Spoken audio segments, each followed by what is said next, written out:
आखिर शेर कैसे बना? माँ दुर्गा की सवारी। एक दिन शिवजी ने पार्वती जी को मजाक में काली कह दिया। यह बात माँ पार्वती को इतनी बुरी लगी कि वे क्रोधित होकर कैलाश छोड़कर घने जंगल में तपस्या करने चली गई। उन्होंने एक गुफा में बैठकर भगवान विष्णु की कठोर तपस्या आरंभ कर दी। जंगल में एक दिन एक भूखा शेर उनके पास आया। उसकी मंशा माँ पार्वती को शिकार बनाने की थी, लेकिन जैसे ही उसने गुफा के अंदर प्रवेश किया, माँ पार्वती की दिव्य उपस्थिति और उनकी गहन तपस्या का तेज देखकर उसका स्वभाव बदल गया। वह बाघ उनके पास शांतिपूर्वक बैठ गया और उनकी तपस्या को एकटक निहारने लगा। दिन बीतते गए, माँ पार्वती अपनी तपस्या में लीन रही और बाघ वही भूखा प्यासा बैठा रहा। उसने न शिकार किया और न जंगल छोड़ा। माँ पार्वती की तपस्या से प्रसन्न होकर भगवान विष्णु प्रकट हुए और उन्हें आशीर्वाद दिया।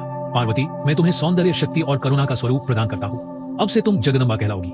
माँ पार्वती ने जब अपनी आंखें खोली तो उस बाघ को अपने पास देखा। बाघ की भक्ति और त्याग से वे अत्यंत प्रसन्न हुई।